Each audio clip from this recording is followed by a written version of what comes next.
മദ്രാസിൽ ഏകദേശം 3 വർഷം മുമ്പ് ഈ സനാതന ധർമ്മത്തിന്റെ ഒരു കോൺഫറൻസിൽ, ഒരു മീറ്റിംഗില്, സെമിനാറില് ഇദ്ദേഹം മുഖ്യ പ്രഭാഷണം നടത്തുമ്പോൾ അദ്ദേഹം പറഞ്ഞ സ്റ്റേറ്റ്മെന്റ് ഞാൻ ആസ് ഇറ്റ് ഈസ് മലയാളത്തിൽ പറയുകയാണ്.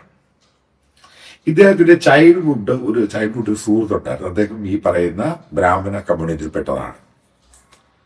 അദ്ദേഹത്തിന്റെ സിസ്റ്റർ അമേരിക്കയിൽ നിന്നും വരുന്നു. അപ്പൊ അവർക്ക് അത്യാവശ്യമായിട്ട് അമ്പലത്തിൽ പോകേണ്ട ഒരു സന്ദർഭം ഉണ്ടായി. അതിനടുത്ത് ചെന്നൈക്കടുത്ത് ഈ അമ്പലത്തിലോട്ട് പോകുന്ന വഴിയില് ഈ സ്ത്രീയാണ് വണ്ടി ഓടിച്ചത്.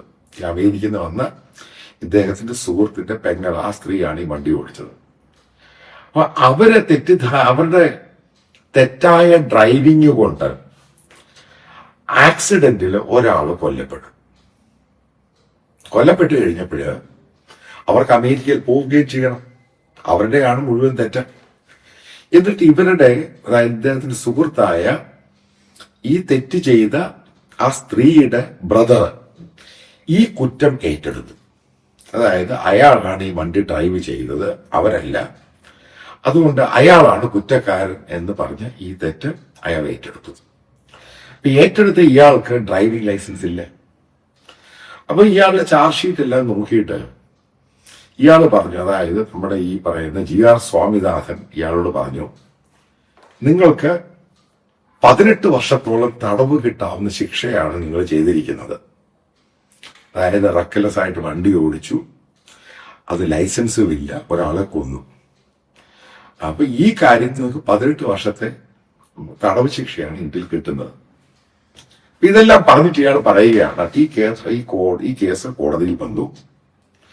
ഈ സാക്ഷികൾക്കൊന്നും ഈ പറയുന്ന ഇയാളുടെ സുഹൃത്തിനെ തിരിച്ചറിയാൻ പറ്റിയില്ല ആരാണ് വണ്ടി ഓടിച്ചത്. ഒന്ന്. രണ്ടാമത്, ഇയാളെ ആ കോടതി വെറുതെ വിട്ടു. അപ്പൊ ഇയാൾ പറയുന്നത് സനാതനധർമ്മവും വേദിക്കിനെയും വിശ്വസിച്ചതുകൊണ്ടാണ് ഇയാളുടെ സുഹൃത്തിന് ഇതിൽ നിന്നുമെല്ലാം, അതായത് ശിക്ഷാവിധിയിൽ നിന്നും, യഥാർത്ഥ ശിക്ഷ ചെയ്തയാളാണ്, അതിനകത്തുനിന്ന് റിലീഫ് കിട്ടിയത്. അതുകൊണ്ട് എല്ലാവരും സനാതനധർമ്മത്തെ, മൂല്യത്തെ മുറുകെ പിടിച്ചു കഴിഞ്ഞാൽ, നിങ്ങൾക്ക് അതിനെ പ്രൊട്ടക്ട് ചെയ്ത് കഴിഞ്ഞാൽ നിങ്ങളെ ഇത് പ്രൊട്ടക്ട് ചെയ്യും. ഇതാണ് ഇയാൾ ഈ പറഞ്ഞ പ്രസംഗം.